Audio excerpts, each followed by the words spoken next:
Hello dear student, नमस्कार। स्वागत है आपका आज की ऑनलाइन क्लास के अंदर। आज हम आपके 11वीं कक्षा की एक पुस्तक प्रारंभ कर रहे हैं जिसका नाम है भारत का संविधान, सिद्धांत और व्यवहार। कक्षा 11 के लिए यह राजनीति विज्ञान की निर्धारित पाठ्य पुस्तक है। इस पुस्तक को आज हम प्रारंभ कर रहे हैं। इस पुस्तक के अंदर कुल 10 पाठ दिए हुए हैं। इसमें कुल 10 पाठ दिए हुए हैं, जिसमें से 5 पाठ जो है वो आपके हटा दिए गए हैं माध्यमिक शिक्षा बोर्ड के द्वारा, क्योंकि कोरोना महामारी के फैलाव की वजह से विद्यालय जो है वो समय पर नहीं खोल पा रहे हैं और उसकी वजह से आपका सिलेबस जो है वो कम किया गया है। उसमें से कौन कौन से पाठ हटा दिए गए हैं वो देख लीजिए। भारतीय संविधान में अधिकार, ये पाठ हटा दिया गया है। दूसरा है कार्यपालिका, विधायिका, न्यायपालिका और संघवाद। ये चैप्टर जो है वो आपकी पुस्तक में से हटा दिए गए हैं, तो पीछे 5 पार्ट रह जाते हैं। तो कौन कौन से 5 पार्ट जो है वो बच जाते हैं। पहला है संविधान क्यों और कैसे। इसमें बाद में चुनाव और प्रतिनिधित्व, और उसके बाद में स्थानीय शासन, और संविधान एक जीवंत दस्तावेज, और संविधान का राजनीतिक दर्शन। ये पार्ट जो है वो पीछे बच जाते हैं, इनको पढ़ना है। तो आज अपनी क्लास के अंदर हम जो है पढ़ने वाले हैं संविधान क्यों और कैसे। तो चलिए शुरू करते हैं। संविधान क्यों और कैसे। अध्याय 1 संविधान क्यों और कैसे, ये अपन आज शुरू कर रहे हैं। तो सबसे पहले अपन परिचय देख लेते हैं। यह पुस्तक संविधान की कार्य प्रणाली पर लिखी गई है। यह पुस्तक जो है वो संविधान की कार्य प्रणाली पर आधारित है। संविधान किस प्रकार से कार्य करता है उसको मद्देनज़र रखते हुए ये पुस्तक लिखी गई है। आगे के अध्यायों में आप संविधान की कार्य प्रणाली के विभिन्न पहलुओं के बारे में अध्ययन करेंगे। संविधान किस प्रकार से कार्य करता है उसके बारे में आप पढ़ेंगे, और हमारे देश की सरकार की विभिन्न संस्थाओं, हमारे देश की जो सरकार है उसकी विभिन्न संस्थाएं हैं, जिसमें कानून बनाने वाली संस्थाएं हैं, कानून लागू करने वाली संस्थाएं और न्याय करने वाली संस्थाएं, जिसको हम तीनों अलग अलग नामों से जानते हैं। जिसको व्यवस्थापिका का कानून निर्माण करने वाली संस्था कहते हैं, कार्यपालिका जिसको कानून लागू करने वाली संस्था कहते हैं, और न्यायपालिका जो न्याय करने का काम करती है, कानून की व्याख्या करने का काम करती है। तो इन संस्थाओं के बारे में पढ़ेंगे और इन संस्थाओं के आपसी संबंधों के बारे में भी आपको ज्ञान होगा। यानी कि इन तीनों संस्थाओं के बारे में, इसके अलावा दूसरी जो संस्थाएं उनमें आपस में क्या संबंध है उसकी भी चर्चा होगी। लेकिन इससे पहले कि आप चुनाव, सरकार, राष्ट्रपति, प्रधानमंत्री के बारे में पढ़े, यह समझना ज़रूरी है कि सरकार के पूरे ढांचे और सरकार की संस्थाओं को नियंत्रित करने वाले विभिन्न सिद्धांतों की उत्पत्ति भारत के संविधान से हुई है। ये आपको पता होना चाहिए कि जो सरकार को नियंत्रित करने वाले और ये जो जितनी भी संस्थाएं हैं, सरकार का पूरा जो ढांचा है उसको नियंत्रित करने वाले विभिन्न सिद्धांतों की उत्पत्ति किससे हुई है। ये सारे सिद्धांत जो है वो भारत के संविधान से निकले हैं। भारत के संविधान से इन सिद्धांतों की उत्पत्ति हुई है। ठीक है। इस अध्याय में के अध्ययन से आपको निम्न बातों का ज्ञान होगा। इस अध्याय को पढ़ने के बाद में आपको निम्न बातों का ज्ञान होगा। पहला, संविधान किसे कहते हैं। ठीक है। आपने पहले वाली कक्षाओं के अंदर 9वीं 10वीं के अंदर और 6ठी 7वीं के अंदर 8वीं के अंदर भी आपने संविधान के बारे में जो है अध्ययन किया है। लेकिन संविधान किसको कहते हैं, ठीक है ना, वो उसके बारे में हम इस पाठ के अंदर पढ़ने वाले हैं। संविधान समाज को क्या देता है, संविधान से समाज को क्या फ़ायदा होता है, वो अपन देखेंगे। संविधान समाज में शक्तियों का बंटवारा कैसे करता है। संविधान जो है वो समाज में शक्तियों का बंटवारा करता है। कौन सी शक्ति किसके पास में रहेगी, इसका बंटवारा या विभाजन जो है वो संविधान के द्वारा कर लिया जाता है। तो कैसे करता है ये संविधान, ठीक है ना, वो देखेंगे। और फिर बाद में हम भारत के संविधान के बारे में देखेंगे कि भारत का संविधान जो है वो कैसे बनाया गया। तो सबसे पहले अपन अपना बिंदु शुरू कर रहे हैं। हमें संविधान की क्या आवश्यकता है, हमें संविधान की क्या आवश्यकता है, संविधान की आवश्यकता क्यों है, संविधान की जरूरत क्यों पड़ती है। किसी भी देश को संविधान की ज़रूरत क्यों पड़ती है उसके बारे में देखना है। संविधान क्या है, इसके क्या कार्य है, समाज के लिए इसकी क्या भूमिका है, हमारे दैनिक जीवन से संविधान का क्या संबंध है। इन प्रश्नों के उत्तर कठिन नहीं है जितना कि आप सोचते हैं। तो सबसे पहला जो काम जो है या संविधान की जो आवश्यकताओं के संदर्भ में हम देखने वाले हैं, सबसे पहला काम है कि संविधान की ज़रूरत क्यों पड़ती है। संविधान क्या करता है, तालमेल बढ़ाता है, तालमेल और भरोसा दिलाता है। ये दो बिंदु आज जो अपन चर्चा करने वाले हैं कि संविधान किस प्रकार से समाज में तालमेल बढ़ाता है और भरोसा दिलाता है। तो सबसे पहले अपन इसको समझ लेते हैं, उसके बाद में किताब में क्या दिया हुआ है वो अपन जो है उसको पढ़ेंगे। संविधान तालमेल बढ़ाता है, इसको देखिए। संविधान तालमेल कैसे बढ़ाता है। मान लीजिए कि आप एक बड़े समुदाय के या बड़े समूह के सदस्य हैं और उस समूह के अंदर जो है वो अलग अलग प्रकार के लोग रहते हैं। उसमें हिंदू भी रहते हैं, मुसलमान भी रहते हैं, ईसाई भी रहते हैं, ठीक है, और ऐसे लोग भी रहते हैं जो धर्म को नहीं मानते हैं, ठीक है। इसके अलावा कोई अलग अलग प्रकार के व्यवसाय करने वाले, अलग अलग योग्यताओं वाले, अलग अलग शौक रखने वाले, ठीक है, कुछ धनी तो कुछ गरीब, बूढ़े जवान, ठीक है ना। ये सभी प्रकार की विविधता वाले लोग जो है वो समाज में रहते हैं, ऐसे समूह के अंदर रह रहे हैं। अब ऐसे समूह के अंदर जिसमें इतनी सारी विविधताएं हैं, ठीक है ना, अब उसे समूह के अंदर किसी भी मुद्दे को लेकर, किसी भी पहलू को लेकर विवाद होगा, ठीक है। मान लीजिए कि विवाद है कि शिक्षा जो है किस माध्यम में दी जानी चाहिए, हिंदी में दी जानी चाहिए कि इंग्लिश में दी जानी चाहिए, उर्दू में दी जानी चाहिए, तमिल में दी जानी चाहिए, तेलुगु में दी जानी चाहिए, किस भाषा के अंदर जो है वो शिक्षा दी जानी चाहिए। तो इसमें अलग अलग समूह के लोग जो है या अलग अलग धर्मों को मानने वाले या अलग अलग भाषाओं को बोलने वाले लोग जो है वो अपना अपना पक्ष मजबूत करेंगे कि वो कहेंगे कि हिंदू कहेंगे कि हिंदी भाषा के अंदर शिक्षा दी जानी चाहिए, मुसलमान लोग कहेंगे कि हमको उर्दू भाषा में शिक्षा दी जानी चाहिए, तमिल लोग जो है वो अलग प्रकार से अपनी बातें करेंगे कि तमिल में दी जानी चाहिए, तेलुगु जो है इस प्रकार से विवाद खड़ा होगा। किसी भी भाषा के माध्यम को लेकर के विवाद, शिक्षा के माध्यम को लेकर के विवाद खड़ा हो सकता है, ठीक है। इसके अलावा हमें सुरक्षा पर कितना पैसा खर्च करना चाहिए, हमें पार्क बनवाने की, जो अलग अलग घूमने के पार्क होते हैं वो बनवाने की नहीं बनवाने चाहिए, ठीक है ना। तो कई सारे मुद्दों को लेकर के विवाद हो सकता है। तो ऐसे समूह को जो है, यदि ऐसे समूह इन सब विभिन्नताओं के बावजूद भी, ऐसे समूह को यदि एक साथ में रहना है, ऐसे समूह को इन सब विभिन्नताओं के बावजूद भी अगर हमको एक साथ रहना है तो क्या वो शांतिपूर्वक एक साथ रह सकते हैं। इस समूह को एक साथ शांतिपूर्वक रहने के लिए क्या चाहिए। तो ऐसे समूह को शांतिपूर्वक साथ में रहने के लिए, एक साथ में रहने के लिए, एक देश में, एक राज्य में रहने के लिए उनको कुछ बुनियादी नियमों की जरूरत पड़ेगी। ऐसे कुछ बेसिक रूल्स की जरूरत पड़ेगी, जो रूल्स जो है वो हिंदू भी स्वीकार करे, मुसलमान भी स्वीकार करे, ईसाई भी स्वीकार करे, सिख भी स्वीकार करे, जैन भी स्वीकार करे, बौद्ध भी स्वीकार करे।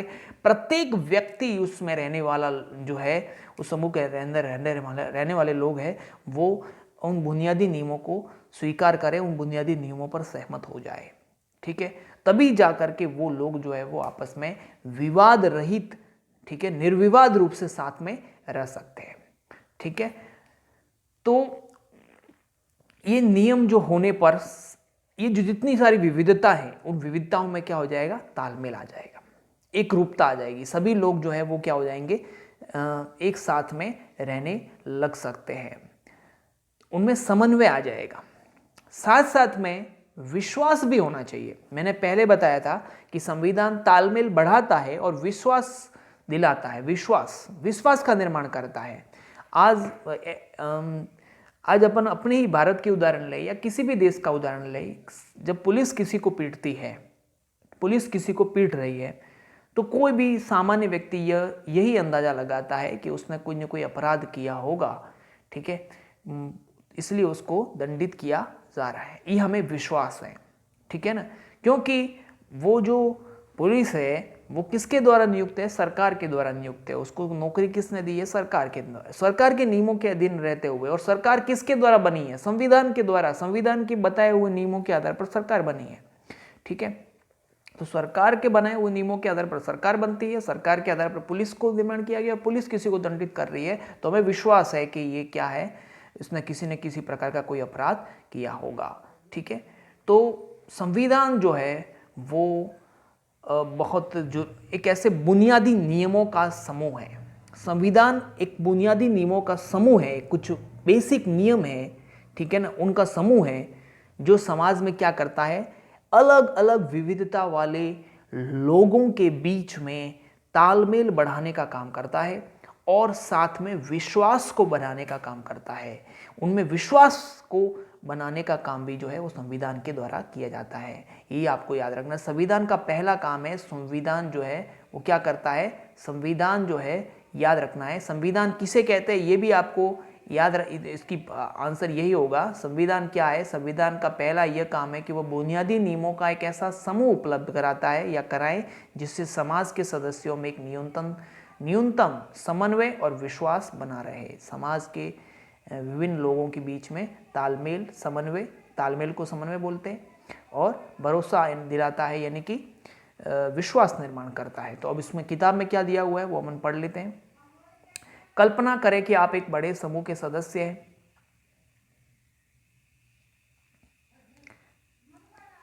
और यह भी कल्पना करें कि उस समूह की कुछ विशेषताएं हैं, जैसे मसलन उस समूह के सदस्य एक दूसरे से अनेक तरह से भिन्न हैं।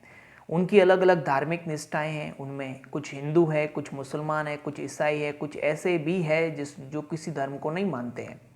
ठीक है, और वे आधारों पर भी भिन्न है, अलग अलग व्यवसाय करते हैं, उनकी विभिन्न भिन्न योग्यता है, उनके अलग अलग शौक है, सिनेमा से लेकर किताबों तक उनकी पसंदें अलग अलग है। इसमें से कुछ धनी है तो कुछ गरीब है, कुछ लोग बूढ़े तो कुछ जवान है। अब कल्पना करें कि ऐसे समूह के सदस्यों में जीवन के विभिन्न पहलुओं को लेकर के विवाद है, जैसे किसी व्यक्ति को कितनी संपत्ति रखने की इजाज़त होनी चाहिए। जैसे मैंने आपको शिक्षा का उदाहरण लेके बताया था, वैसे के वैसे हो सकता है कि किसी व्यक्ति को कितनी संपत्ति रखने की इजाज़त होनी चाहिए, इस बात को लेकर के विवाद है। ठीक है, तो हो सकता है बहुत सारे विषयों को लेकर विवाद हो। क्या सभी बच्चों को स्कूल भेजना अनिवार्य है? माता पिता को उसका निर्णय लेने देना चाहिए। उस समूह को अपनी सुरक्षा के लिए कितना पैसा खर्च करना चाहिए? इसकी जगह उसे बहुत सारे पार्क बनवाने चाहिए। क्या उस समूह को अपने ही कुछ सदस्यों के विरुद्ध भेदभाव करने देना चाहिए? भिन्न भिन्न लोग इनमें से प्रत्येक प्रश्न का उत्तर अलग अलग प्रकार से देंगे। हिंदू कहेंगे कि हमारे हिसाब से होना चाहिए, मुसलमान कहेंगे कि नहीं हमारे हिसाब से होना चाहिए, ईसाई कहेंगे कि हमारे हिसाब से, ठीक है ना, बौद्ध कहेंगे कि हमारे हिसाब से होना चाहिए। तो प्रत्येक प्रश्न पर क्या हो जाएगा? विवाद हो जाएगा। लेकिन यदि ये लोग इन सारी विभिन्नताओं के बावजूद भी इस समूह को एक साथ में रहना है या एक साथ में रहना चाहते हैं, ठीक है ना, तो सदस्य अनेक रूपों में एक दूसरे पर आश्रित है, उन्हें एक दूसरे के सहयोग की जरूरत होती है। प्रत्येक सदस्य को एक दूसरे का सहयोग करना पड़ेगा। प्रत्येक धर्म और भाषा के जो लोग हैं उनको एक दूसरे की बातों को मानना पड़ेगा, क्योंकि प्रत्येक देश जो सदस्य है वो एक दूसरे पर क्या है? आश्रित है। ठीक है, तो उनको सहयोग करना पड़ेगा। इस समूह को शांतिपूर्वक एक साथ रहने के लिए क्या चाहिए? तो मैंने बताया था उनको क्या चाहिए? कुछ बुनियादी नियम चाहिए जिसका पालन सभी लोग करें। ठीक है ना, उसका पालन हिंदू भी करें, मुसलमान भी करें, सिख भी करें, ईसाई भी करें, सब धर्मों को मानने वाले, हर एक प्रकार के जो विविधता वाले लोग हैं उन सभी को वो नियम जो है वो मान्य होने चाहिए। तो ऐसे नियमों की जरूरत है। लेकिन इस समूह के लोग एक साथ रह सकते हैं यदि वे कुछ बुनियादी नियमों के बारे में सहमत हो जाए। वही बुनियादी नियम, बेसिक रूल। इस समूह को ऐसे नियम क्यों चाहिए? कल्पना करें कि ऐसे बुनियादी नियमों के अभाव में क्या होगा। अगर ये बुनियादी नियम नहीं होंगे तो क्या होगा? बुनियादी नियम नहीं होंगे तो प्रत्येक सदस्य अपने को असुरक्षित महसूस करेगा। क्योंकि प्रत्येक सदस्य असुरक्षित महसूस करेगा क्योंकि उसे यह मालूम नहीं होगा कि समूह के सदस्य एक दूसरे के साथ कैसा बर्ताव करेंगे, किसका किस चीज पर अधिकार है, किसी भी समूह को सार्वजनिक रूप से घोषित कुछ बुनियादी नियमों की आवश्यकता होती है जो समूह के सभी सदस्यों को पता हो, ताकि आपस में क्या रहे, एक न्यूनतम समन्वय बना रहे। प्रत्येक समूह को कुछ ऐसे बुनियादी नियमों की जरूरत पड़ती है जो कि प्रत्येक सदस्य को पता हो। प्रत्येक सदस्य को वो नियम पता होने चाहिए ताकि इस पूरे समाज में या जो विविधता वाला समाज है उसमें क्या रहे, न्यूनतम समन्वय बना रहे, तालमेल बना रहे। लेकिन ये नियम केवल पता ही नहीं होने चाहिए बल्कि वरन इनको लागू भी किया जाना चाहिए। ये केवल नियम पता होने से काम नहीं चलता है, इन नियमों को क्या करना चाहिए, लागू भी करना चाहिए। ठीक है ना। यानी कि कुछ लोग ऐसे भी हो सकता है जो इन नियमों का पालन नहीं करे, तो उनको दंडित करने की भी व्यवस्था होनी चाहिए। आगे क्या लिखा हुआ है, यदि नागरिकों को यह विश्वास न हो कि लोग उन नियमों का पालन करेंगे तो उनके पास उन नियमों को पालन करने का कोई आधार नहीं होगा। ठीक है ना। लोगों को यह विश्वास नहीं हो कि लोग उन नियमों का पालन करेंगे। अगर मुझे यह विश्वास नहीं है कि दूसरे इन नियमों का पालन करेंगे या नहीं करेंगे तो मैं भी नियमों का पालन नहीं करूंगा। ठीक है ना। लेकिन यह कहा जाता है कि उन नियमों को क्या किया जाता है, न्यायालय मतलब कोर्ट में लागू किया जाएगा, तो इससे सभी को विश्वास हो जाता है कि और लोग भी इन नियमों का पालन करेंगे, क्योंकि ऐसा न करने वालों को क्या किया जाएगा, दंड दिया जाएगा। तो संविधान का पहला काम यह है कि वह बुनियादी नियमों का एक ऐसा समूह उपलब्ध कराए जिससे समाज के सदस्यों में संविधान का पहला यह काम यह है कि वह बुनियादी नियमों का एक ऐसा समूह उपलब्ध करवाए जिससे समाज के सदस्यों में एक न्यूनतम समन्वय और विश्वास बना रहे।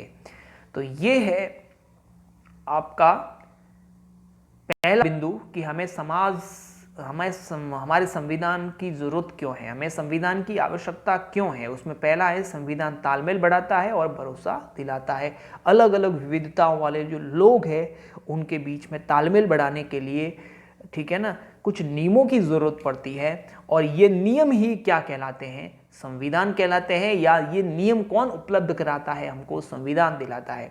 और ये नियम जो है ये तालमेल बढ़ाते हैं, साथ साथ में समन्वय बनाते हैं और साथ साथ में हमको भरोसा दिलाते हैं कि मैं नियमों का पालन कर रहा हूं तो दूसरा भी नियमों का पालन करेगा, और यदि दूसरा नियम का पालन नहीं करेगा तो उसको दंडित किया जाएगा, कोर्ट के द्वारा, न्यायालय के द्वारा क्या किया जाएगा, दंडित किया जाएगा। ऐसा भरोसा या विश्वास भी दिलाया जाता है। तो आज की क्लास के अंदर इतना ही। आगे आने वाली क्लास के अंदर हम और देखेंगे कि किस प्रकार से हमें संविधान की क्या आवश्यकता है। उसमें पहला बिंदु आज पढ़ लिया है, संविधान तालमेल बढ़ाता है और भरोसा दिलाता है। आगे आने वाली क्लास के अंदर हम ये देखेंगे कि संविधान जो है